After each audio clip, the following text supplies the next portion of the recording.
Today on episode number 277 of the Teaching in Higher Ed podcast, Derek Bruff discusses his new book, Intentional Tech. Produced by Innovate Learning, maximizing human potential. Hello and welcome to this episode of Teaching in Higher Ed.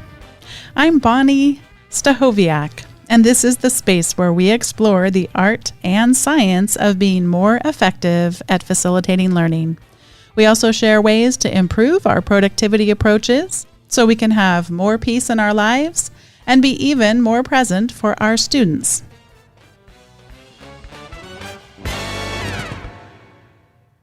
Today I'm welcoming back to the show Derek Bruff. He is the director of the Vanderbilt University Center for Teaching and a principal senior lecturer in the Vanderbilt Department of Mathematics.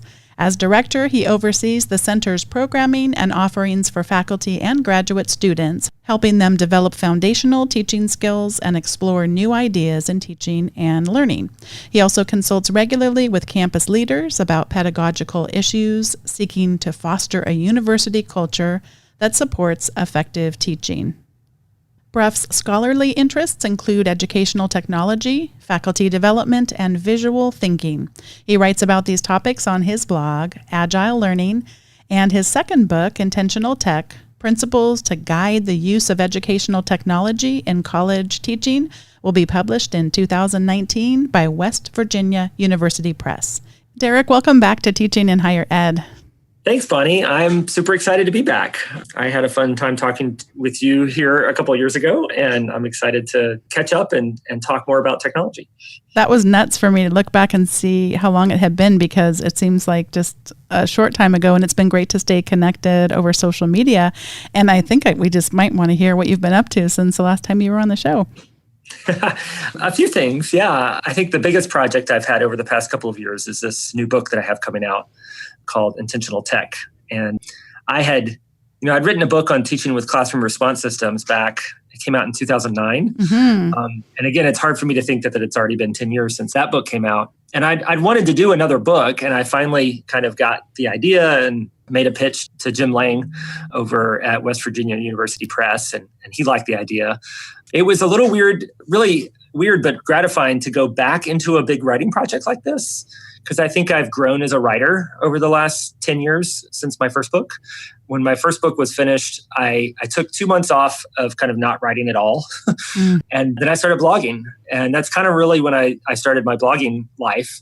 And so I think that's helped me develop as a writer over time. So it was really rewarding to go into a new big writing project and bring some of those skills I developed. And I found out that I like writing, actually.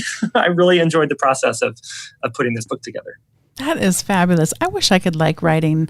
I like when writing is done. That feels amazing. But the actual process is oftentimes stress-inducing for me. But I wonder if that'll change over time. I'm going to have when this airs, will be on my way to releasing my first book. And so but I'm doing other writing too. I'm writing a column for EdSurge once a month. And so, doing more writing that might get exposed to larger audiences. And, maybe I should leave my mind open to the fact that might change. We'll see. And I just have this memory of sitting in a coffee shop and this metaphor coming to me. I was trying to solve a particular problem in a chapter, how to explain something. And this metaphor hit me almost like a lightning bolt. And I'm just like, that felt really good. That was good. And it was a topic I had talked about in the past, but I hadn't really taken the time to think hard and creatively about a better way to explain it. So that's great. It was fun to have that come out of the writing process. Tapping into your creative spirit. That is wonderful. Well, I love the title of it. And I just love any chance I get a chance to talk to you or to read your work.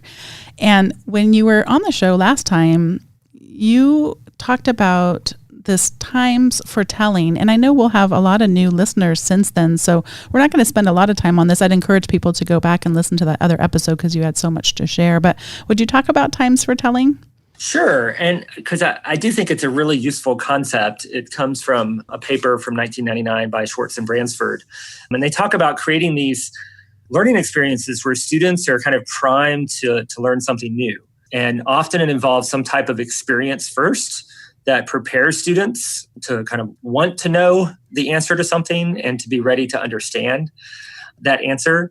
And so I have a whole chapter on it in my book. And I tell the story of when my daughter was in preschool and they had science day. And they asked the parents to come in and do some sciencey things. And I was the dad who brought in the Diet Coke and Mentos. So if you've seen the YouTube videos or done it yourself, right, you put the Mentos breath mints in the Diet Coke and you get this giant geyser of Diet Coke. And the 5-year-olds, they see this, right? They're amazed. And then they ask, well, like, how does that work? Why does that do that? And like, why do you use Diet Coke and not regular Coke?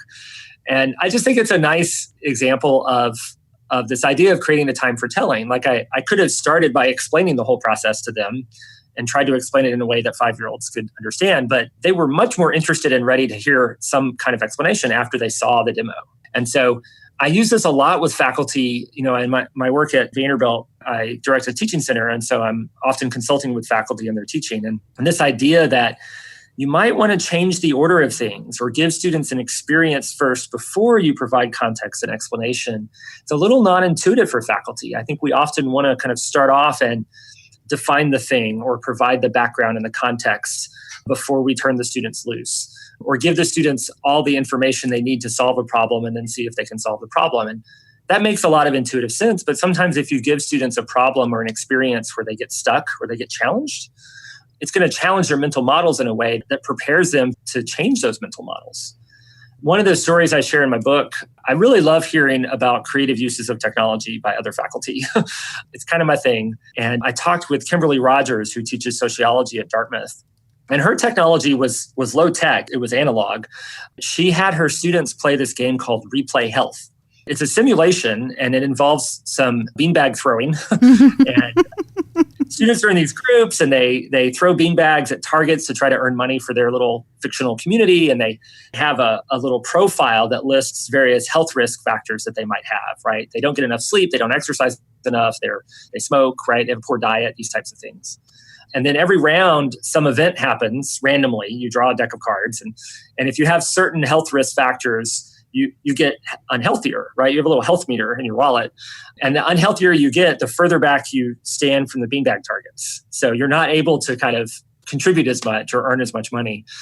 And then every few rounds, the town gets together and votes on a new policy, right? This could be more healthcare providers. It could be insurance for everyone. It could be some kind of new food bank or something. And then that affects the gameplay. It affects kind of how the health risk factors play out. And so students spend, half an hour throwing beanbags and voting on healthcare policy and seeing how that affects the livelihood of the folks in their little fictional town. And there's this kind of embodied learning that happens and the kind of social learning that happens. And Kimberly said that one time she played this and 2 of the towns made the same choice, the same policy decision in the first round. They moved to universal health. And the problem with universal healthcare, apparently, I'm told, is that like if you really want to help people, you have to help the sickest people first. And both of these groups made the policy choice to make universal healthcare. And in both groups, the same character died in the next round because they didn't get healthy enough fast enough, right? And it's all a game and it's fun and there's beanbags. It helped the students appreciate this phenomenon. Like she had actually told her students in advance, this is one of the drawbacks of universal healthcare, that it doesn't help the sickest people fast enough. But when they actually played that through in the game, it set them up for this really great conversation after the fact when they debriefed the game. And again, what I would call a time for telling, right? A time for those students. They have a mental model about how healthcare should work. And then they're thrown into a situation where that mental model doesn't help them, right? It doesn't predict well. And when they're confronted by that cognitive dissonance, it sets them up to re-examine that mental model and kind of change it and make it more robust. And so I love that idea. And I love finding ways to use technology to give students those type of experiences where they realize their mental models aren't quite robust enough to actually solve the problem in front of them. One of the benefits I would think also of her approach is that it helps give vocabulary, both in the long-term sense of vocabulary around universal health care, but then also a vocabulary that doesn't have to put people on the defensive so quickly. So we're talking about, you're saying a specific character who died in the game, that, that we could talk about that situation and then, worry about extending it further and outside of the little case that she was using. So I like that. There's actually 2 things I'm hearing you say. One is that we can think differently about times for telling that's not always a video. This is not just let me just find a good video to show you, but that there can be really interactive times for telling. My experience is those are the most powerful. You use the word experience, which I think is helpful to us to think about. What kind of experience can we give them? And then last time when you were on the show, you really helped change my thinking about blended learning or the flipped classroom. And you mentioned in this conversation today the order of things, and that it doesn't need to be that I show a video on the part that they're not in the class and then they come back and we talk about it. That sometimes those really, really powerful things that will evoke some emotion or really get us thinking so deeply can happen right in the classroom if we're teaching in a blended environment, and that some of the things, we can rethink that overly simplistic model of flipped classroom. And that's been you've just been so transformative in my teaching around that. Well, thank you. Yeah, and I got my start. My first book was about teaching with classroom response systems. And so that's another way you can use technology to give students a question that they're not quite ready for yet, right? And then when half the class gets it wrong and you see the bar graph, they all realize, there's something hard here, right? Mm-hmm. And so it may be, that sometimes you don't give students all the resources up front, and then they come to class and you give them a problem that they can easily solve, right? The thing about changing mental models is that it's hard. And so you have to be well motivated to do it, right? And so sometimes that experience of tackling a problem and not quite solving it is, if it's too hard, it's demoralizing, right? But if it's in that kind of Goldilocks zone of challenge, it can help students see that, I do need to upgrade my mental model. I need to think more deeply about this issue. What are thin slices of learning? That is a phrase I borrowed from Randy Bass, who's at Georgetown University and has been really active in the Scholarship of Teaching and Learning community and led their teaching center for years there. He actually talked about it in terms of kind of learning that's left on the cutting room floor, like little bits of pieces of learning along the way, right? Our students start off as novices in our area and we help them move towards expertise. And as they're doing that, there's a lot of intermediate stuff that happens. And not all of that is visible to us as instructors. This was the example I was thinking of when the metaphor came to me. So my daughter, actually the same daughter at the preschool, a little bit later, she made a short film and entered it in a film festival. And I'm super proud because she actually got it shown and she won an award for Best Drama, which was great. And it's this 2-minute film. It's called Sonder. It's on the idea that everyone else has a rich interior life just like you do. Most of us at some point in adolescence start to realize that. And she made this beautiful little short film. And I asked her, how much footage did you film for this? And she said it was about 3 hours of footage for a 2-minute film. Oh my gosh. Right?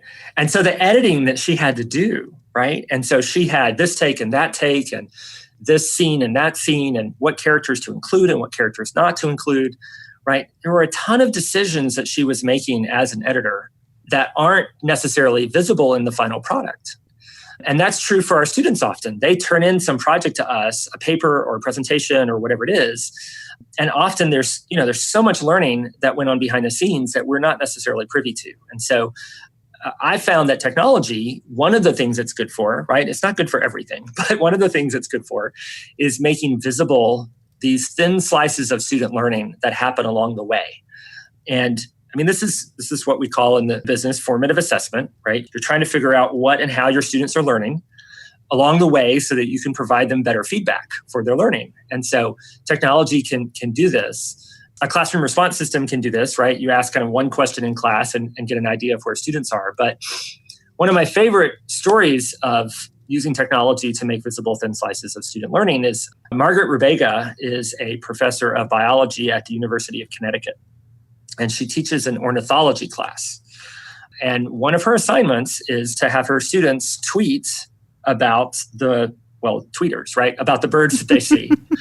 And Margaret's so intentional about this. I interviewed her a while back for a project, and she said that her students come into this ornithology class and they think all the cool birds are somewhere far away, right? They're in the Amazon, they're in Australia, they're in Asia, wherever.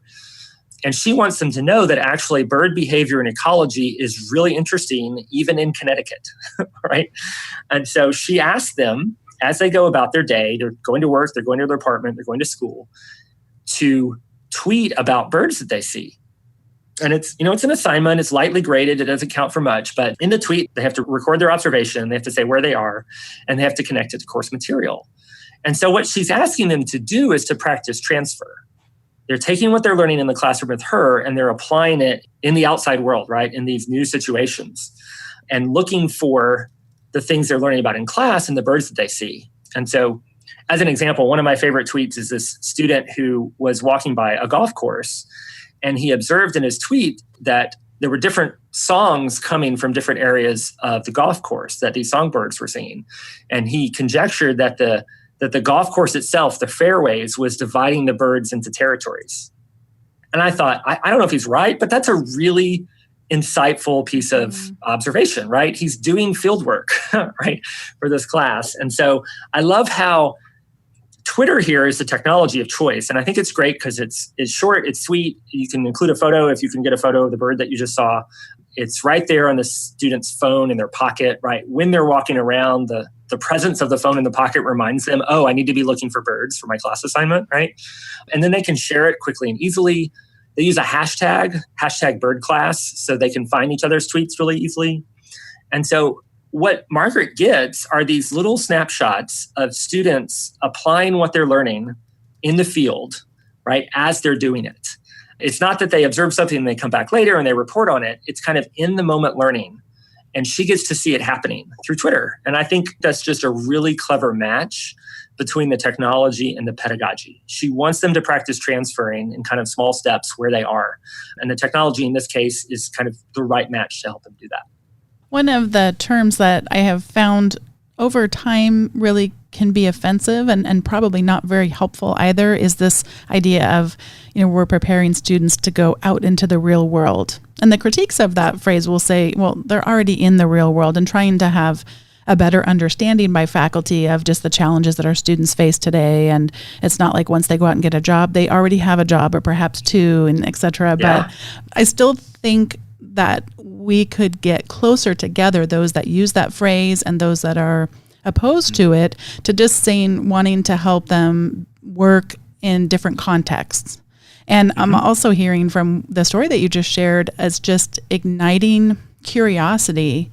And when we learn the kinds of questions that are answered by different disciplines, that's probably going to be something a lot more valuable along the long run, and even just learning to ask questions in general. Yeah. And, I use this term transfer from the educational literature. It's this idea of kind of taking what you learn in the classroom and applying it to other. I'm not crazy about the real world because, we're always in the real world, right? My classroom is the real world. But when we go into new contexts, it is hard to apply what we've learned to new situations, right? And so sometimes I'll talk about in my workshops about my own use of photography. And I love photography and I've learned a lot about photography, but then every time I go somewhere new, I've got my camera, I've got, whatever skills I have ideas about composition and lighting and aperture and all this kind of stuff. And then I try to take an interesting photo in this place I've never been before, right? Like, it's fun for me, but it also involves a lot of transfer. And what we know from the educational literature is that this is hard. This is one of the hardest things that we try to help our students do, is to take what they're learning and apply it in new contexts. And so I love the idea of using technology to give students a chance to practice that transfer regularly and in small ways where they can get some feedback on kind of what's clicking and what's not. It sounds like what you were just describing might help us jump all the way down to chapter 7 in your book, which is about authentic audiences. And am I seeing a good connection there for us to go just share a little bit about that next? Yeah, well, and I might travel through the chapter on learning communities. Yeah, the other thing that take us, guide us. Well, and it's like, who's looking at this student work, right? In the bird class example, there's actually 3 levels of audience for the students and the tweets that they make. One is their instructor, right? Margaret Rubega is looking at these and she's giving them feedback and saying, that's a good observation, or I can't believe you got a photo of that bird, or whatever. But there's also their peers. They're able to see each other's work and learn from each other, right? In one of the courses I teach, I use the platform called Digo with my students. It's a social bookmarking platform, and it's basically a place where we can share links and resources with each other, and we can tag them and we can comment on them and search them, and it's pretty easy to use. And I've been using it with this first-year writing seminar for years, and it's fun. It's a seminar on cryptography, and so the students are taking this course. They may have some interest in codes and ciphers, but they come at it from a lot of different directions. And so, I have a student who likes mysteries and literature. And so she'll add resources around Sherlock Holmes or Edgar Allan Poe ciphers. Or I'll have a student who's really a World War II buff, right? And she'll add a bunch of resources around military cryptography, right? I had a student who was really into Russia. She was fascinated by Russian culture. She was learning the language. She was taking a Russian history course. And she just had all of these great Cold War spy stories that she found and shared with the class. And the idea here is that I'm using technology to create this shared space where students can bring their personal interests and passions, their professional interests to the class space. And all of a sudden, we're not just learning from me or learning from the book, but we're learning from each other, right? We're learning from and with each other. And that's what I like to call a learning community. And technology can help do that. The bird class example, they're doing that, right? The students are going to see different birds because they have they live in different places. They travel to different places. They observe things differently. And so by making their learning visible to each other, you're creating this opportunity for students to start to learn from each other. And again, it's something that technology can work well at, right? Whether it's Twitter or a social bookmarking site like Digo or course blogs, collaborative timelines, collaborative to Google Docs, right? Looking for ways to have students share their different perspectives on something with each other to help clarify and learn from each other. I sometimes use the phrase teaching in stereo. I think about those old, did you have a viewfinder when you were a kid? Yes, absolutely. Right? You wear it like goggles and there's these kind of 3D images that you can see inside. And it's because if you look at things from two different perspectives, you start to see some of the depth and dimensionality to it. And so I love the idea of using technology to help more students bring their unique perspectives and experiences to the conversation. And now I'm trying to remember, I don't think they were 3D images when I was a kid. I think it was just 2D as I remember. I'm going to have to ask there's this, it's a 3D effect, right? So it's two 2D images, but you see a little bit of three-dimensionality to it. These days, of course, you can take, 4,000 photos of an object and feed them into a computer and have a 3D, digital rendered model of it, right? It's the same idea. You're looking at this thing from multiple perspectives and having a better sense of what it is. Absolutely. And now, so I think you're going to take us from learning communities to authentic audiences. Yeah. So this is another thing that technology can be good at, although there's some risks, is like with the bird class example, you and we're not in this class, right? We're not taking an ornithology class at the University of Connecticut, but we can go on Twitter and we can see what these students are observing because they're tweeting in public. And this was something that I learned a while ago can be really powerful for students, is to produce some kind of work that is intended for and shared with a public audience, an authentic audience outside the course itself. And you do have to be a little bit careful how you do this. And sometimes, the student work isn't kind of ready for sharing yet, or, they may need some more feedback or some more practice. But, too often students, I think, I can't remember which guest you've had on the past, but they've talked about disposable assignments. Mm-hmm, yes. Right? Student writes a paper and there's one human being on the planet who ever reads it. Right?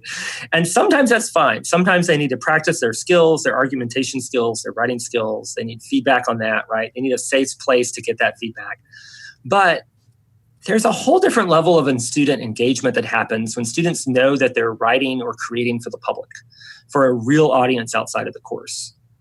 And so in my own class, I had a moment of this a few years ago where I posted my students' papers on the course blog because I wanted them to read each other's stuff, right? I was thinking about the learning community level. But since I put them on an open blog, right, other people could find them. And I had a student who came into my class the next day and he said, Dr. Bruff, the dude from my footnotes read my paper. And because he had cited a researcher, and I'm sure that researcher had a Google alert on his name or the topic or something.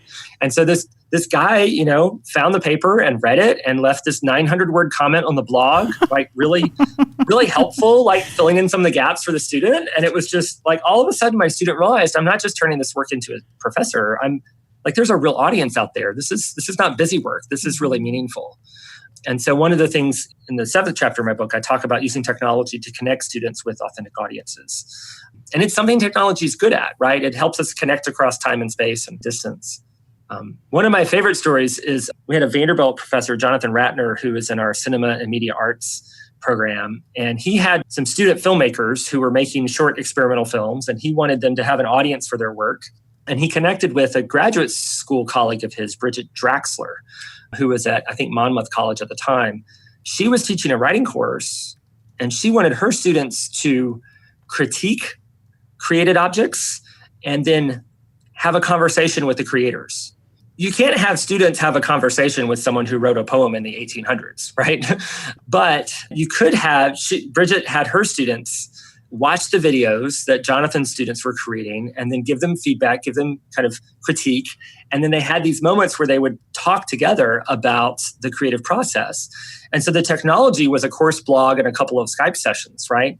And it wasn't open to the world. Jonathan's students weren't ready to share their work publicly. So he created a space where they could share their work with another group of students at another institution. And they called this a course exchange. And I think it's a really clever way to find an audience for your students that was meaningful, right? There was this kind of symmetry that was happening. His students needed an audience, her students needed creators to interact with. And so they created this shared space where they could do that together. I had an opportunity in the last year to get to speak to Harold Jarkey, and he's really well known in the space of personal knowledge mastery. And it's just, what an honor to get to speak to one of your heroes around a topic like that. And I had really misunderstood his work and his model for all the time I had been following his work. So it's that we go out and we seek information, we make sense of it, and then we share it. And he says, and you just said this word a moment ago, and in case it's helpful to people listening, it isn't that you have to share, it has to be ready to be shared.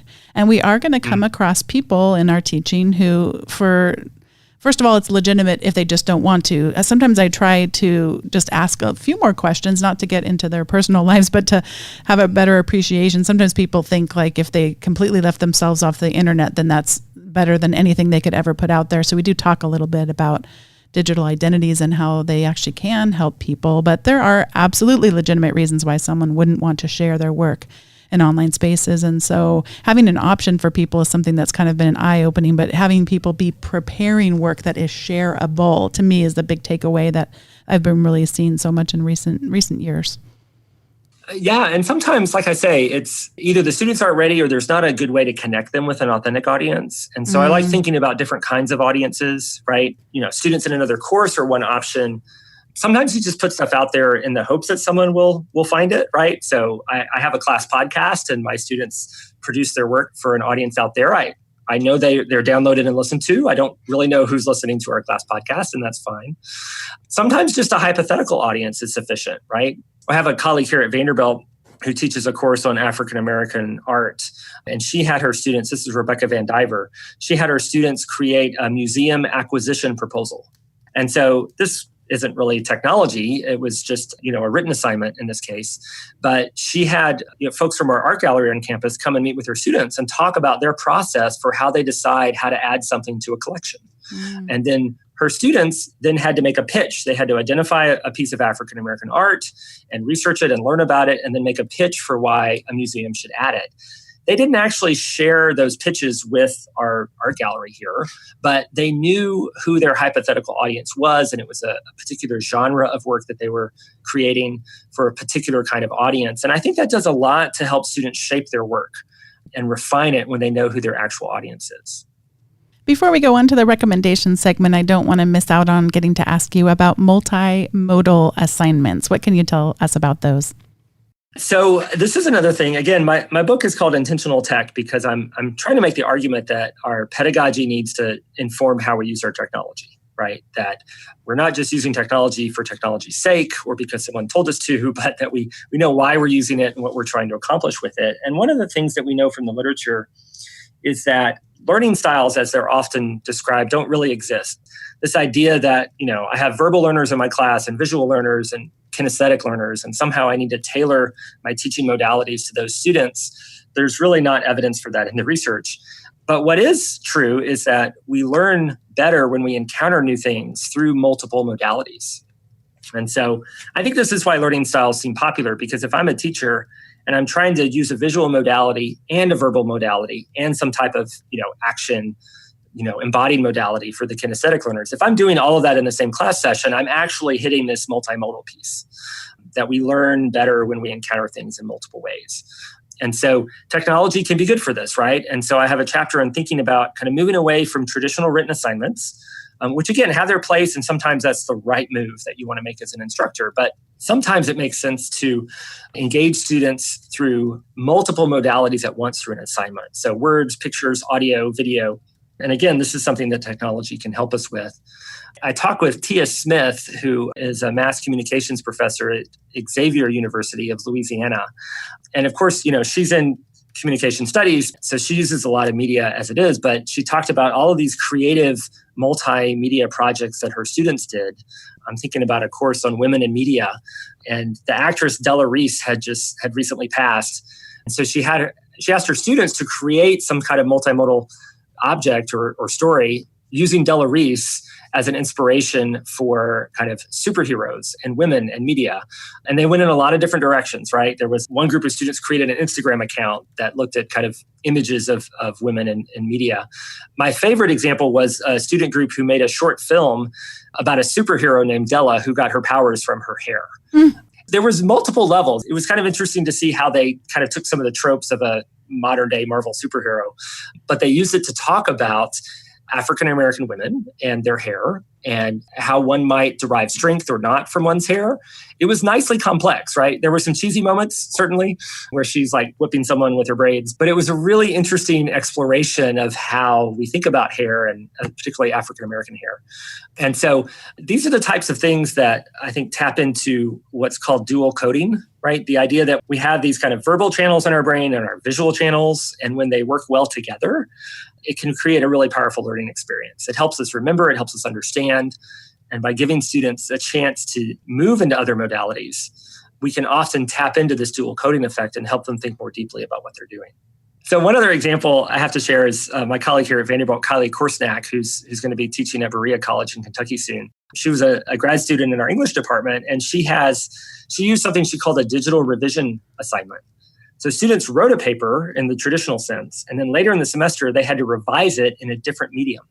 And so, one student made basically a choose your own adventure website out of his paper about Frankenstein, right? And so he had to think very carefully about how the ideas in his paper connected with each other, because he had to represent it in this kind of branching. You read a little bit and then you have a choice, and you pick one choice and you see a different part of the story after that.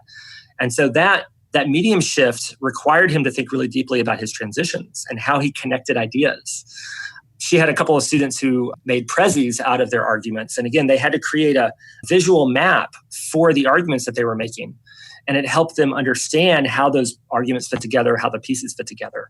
And so I love these ideas of kind of taking what we're doing in one medium and shifting it to another medium to help us re-see it, right? She called it a digital revision project, and it's a revision. She wanted them to re-see their own work. And if you've taught student writing like I have, getting them to actually revise in a substantial way can be very hard. A lot of students are tempted to just kind of fix a sentence or fix a word, but to have them kind of explode their whole argument structure and put it back together again, that's hard work, right? And so using some technology, using some other media can help them do that in a way that sometimes just the straight text makes challenging. Oh, it sounds amazing. Well, this is the time in the show where we each get to share our recommendations, and I thought I would take this perfect opportunity to recommend your podcast, which is the Leading Lines podcast. I have recommended it or talked about it in prior shows, but wanted to just bring it up again since I have the pleasure of getting to talk with you today. So in addition to picking up your book, everyone should also head over and in their podcast player and look up the Leading Lines podcast. And then another resource I came across, it has the acronym of TREAT. It's Teachers Redesigning Educational Activities with Technology. And I thought it fit pretty well with the show, even though sometimes often our recommendations don't. But this one, I thought I'd take the advantage that it was such low-hanging fruit that it did. And it was one of those things where I saved it. Speaking of bookmarking tools, I use Pinboard for mine, and it actually copies over to Deco as well. But I sometimes put an H-T as in hat tip and then where I found it from, but it looks like I didn't have good discipline on this one, so I can't say who my hat tip is for, but it's a great site to just go over and browse. And if you want to have another look at just thinking about ways to bring technology into your teaching, it looks great. So Teachers Redesigning Educational Activities with Technology. It's a free online resource designed to help higher education teachers develop their teaching using technology. So this is where I get to pass it over to you, and we get to hear your recommendations. Sure. Thanks for the opportunity, and thanks for letting folks know about Leading Lines. It's a lot of fun to have a podcast. I think you will agree with me on that. Absolutely. And I have to give a little credit. We've got a bunch of us here at Vanderbilt that help produce Leading Lines, and it's fun to be a part of a podcast team too. My recommendation is also a podcast, and I'm going to make the connection to the replay health simulation that I talked about earlier. I'm really fascinated by games in learning. I play a lot of board games at my house, and I just think it's really interesting how we learn through gaming and through simulations and things. There's a podcast called Immersed. It's from this website called Cardboard Edison, and it's Chris and Suzanne Zinsley are the creators. And it's launched this year. It's called Immersed. They look at the stories behind board games and board game design, and they do this really fun thing where they'll take a game like Pandemic, which is a board game you may have heard of. You can buy it at Target. It's a cooperative game about fighting viruses around the world. Kind of, you're the CDC and you're trying to contain outbreaks. And in the podcast, they talk to someone who actually does that for a living. And so they're looking at the connections between the game, the theme of the game, but also the mechanics of the game and how those do or don't reflect what the actual thing is like in real life, right? And so this virus researcher talked a lot about the ways that she collaborates with others in her field and how they share data and how they respond to emergencies. And then the podcast producers connect that over to the mechanics and the theme of the game, the board game that they're looking at. There are a lot of board game podcasts out there, and a lot of them are just a couple of people in a microphone talking about games they played. This one is really well produced. They do a lot of research. They talk to some really interesting experts. I've learned some things about history from this podcast. One of the episodes was about a game called Black Orchestra, where you're actually trying to take out Hitler during World War II. And they talked to some historians about all these attempts at Hitler's life during Nazi Germany. And I had no idea there was that much that happened, right? And so it's in the style of some other kind of podcasts like 99% Invisible or maybe Radio Lab that kind of explore really good stories. But they connect it to the board game mechanics, which I just think is really fascinating, how you can take a game and some fun and some rules and you create these experiences for folks. Anyway, so that's my recommendation. Immersed is the name of the podcast. It looks really fascinating, and I'm not even much of a board game player. I always enjoy them when I play, but it's not something I do too often. But yeah, that looks amazing. Thank you so much. And Derek, thank you so much for coming on this podcast, coming back. And I hope this is just the second of many times, because any conversation I can have with you is always such a joy. And thank you for writing this book. This, I know, took so much time and is going to be such a gift to all of us in higher education. Well, thank you, Bonnie. I'm excited to have it out there and to share ideas. It's just so much fun to help faculty and other instructors think creatively about how they use technology in their teaching. And I'm glad to be on the podcast today and share a little bit with you. Thanks for having me. Thanks once again to Derek Bruff for joining me on today's episode, number 277 of the Teaching in Higher Ed podcast. If you'd like to get a look at the show notes and access the links that we included, you can go to teachinginhighered.com/277. And I welcome you also to subscribe to the weekly update, where you can get those show notes in your inbox along with an Ed Tech Essentials guide that comes when you subscribe to the newsletter. And if you've been listening for a while and have yet to rate the podcast or give it a review on whatever tool it is you use to listen, now's the time to do that. It's a great way to get more exposure to the podcast. So I invite you to do that. And just thank you so much for listening and being a part of this community. We'll see you next time for 278.